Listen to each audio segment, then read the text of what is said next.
பீகார் வாக்காளர் பட்டியலில் நீக்கப்பட்டவர்களிடம் ஆதார் விவரம் பெற்று மீண்டும் பட்டியலில் சேர்க்க வேண்டும். தேர்தல் ஆணையத்திற்கு உச்சநீதிமன்றம் உத்தரவு.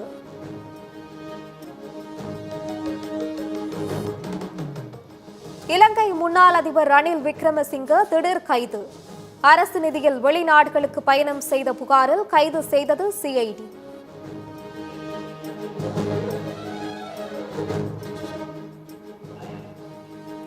நான்காம் கட்ட சுற்றுப்பயணத்தை மதுரையில் தொடங்குகிறார் அதிமுக பொதுச் செயலாளர் எடப்பாடி பழனிசாமி.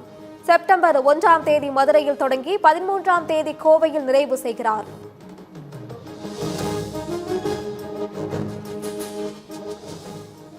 முதலமைச்சர் ஸ்டாலினை அங்கிள் என்று கூறிய தாவேக தலைவர் விஜய்க்கு அமைச்சர் KN நேரு கண்டனம். 50 பேரை கூட்டினால் எதை வேண்டுமானாலும் பேசலாமா என கேள்வி. அவருடைய தராதரம் ஒரு மாநில முதலமைச்சர், ஒரு பெரிய கட்சியினுடைய தலைவர், 40 ஆண்டு காலம் அரசியலில் இருக்கிறாரு. நேற்று அரசியலுக்கு வந்துட்டு அவர் அது மாதிரி சொல்கிறதெல்லாம் தரந்தார்ந்து விமர்சனம் செய்கிறாரு. மக்கள் நல்ல பதில் சொல்லுவாங்க. அதுக்கு நாங்களும் தேர்தலில் அதுக்கு நல்ல பதில் சொல்லுவோம். அதிலெல்லாம் ஒன்றும் மாற்றம் இல்லை. ஒருத்தரை தவறாக எப்படி ஒரு இவ்வளோ பெரிய மாநில முதலமைச்சர் ஒருத்தர் அவர் 10 பேர் 50 பேர் கூட்டிட்டாங்கன்னா உடனே எது வேணாலும் பேசுகிறது, அது இப்படி சரியாக இருக்கு? சரியா மதுரையில் தாவேக மாநாட்டில் நாற்காலிகளை உடைத்து தொண்டர்கள் அநாகரிக செயலில் ஈடுபட்டதால் பரபரப்பு. மாநாடு முடிந்த தொண்டர்கள் வெளியேறிய பின்னர் சுக்கு நூறாக உடைந்து கிடந்த நாற்காலிகள்.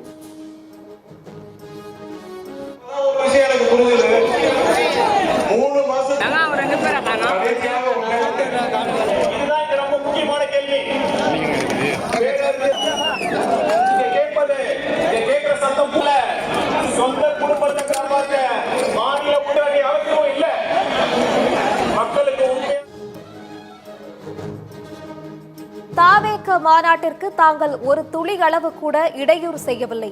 தாவேக குற்றச்சாட்டிற்கு அமைச்சர் மூர்த்தி விளக்கம்.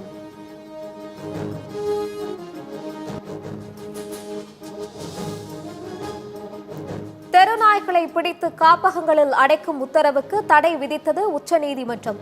பிடித்து செல்லப்பட்ட நாய்களுக்கு கருத்தடை ஊசி செலுத்தி அதே இடத்தில் விடுவிக்க உத்தரவு.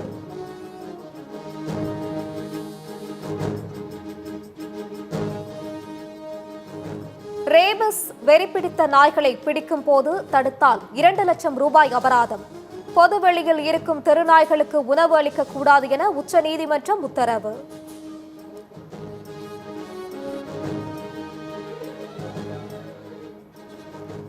தமிழ்நாடு டிஜிபி தேர்வுக்கு தனது பெயரை பரிசீலிக்க கோரிய வழக்கு. IPS அதிகாரி பிரமோத் குமார் தாக்கல் செய்த மனுவை தள்ளுபடி செய்தது உச்சநீதிமன்றம்.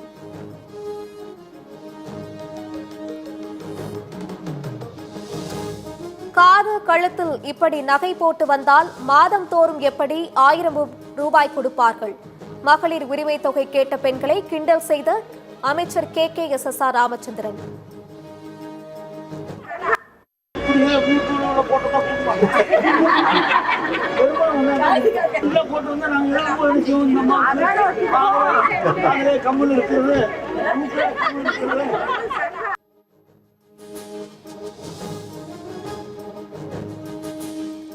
ராமேஸ்வரம் விசைப்படகு மீனவர்களின் கால வரையற்ற வேலை நிறுத்தம் வாபஸ்.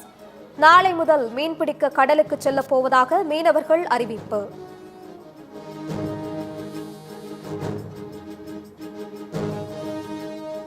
மரபணு மாற்றப்பட்ட நெல்லை திரும்ப வலியுறுத்தி சென்னையில் விவசாயிகள் உண்ணாவிரதம். ஆபத்துகளை உணராமல் மனிதர்களை சோதனை எலிகளாக மாற்றும் முயற்சிக்கு கண்டனம். எந்த விதமான சோதனைகளும் செய்யாமலே இது அனுமதித்திருக்கிறார்கள். அப்படி என்றால் இந்த நாட்டில் இருக்கின்ற 140 கோடி மக்களை, உங்களை, என்னை, நம் குழந்தைகள் அத்தனை பேரையும் சோதனை எலிகளாக சோதிக்கிறார்கள் என்பதுதான் அதற்கு அர்த்தம். ஆகவேதான் நாம் இதை மறுக்கிறோம்.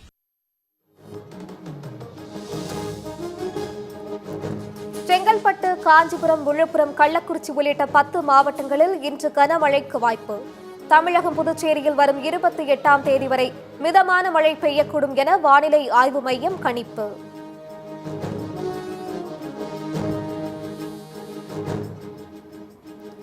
மயிலாடுதுறை, நாகை, திருவாரூர், தஞ்சை உள்ளிட்ட 8 மாவட்டங்களில் நாளை கனமழைக்கு வாய்ப்பு.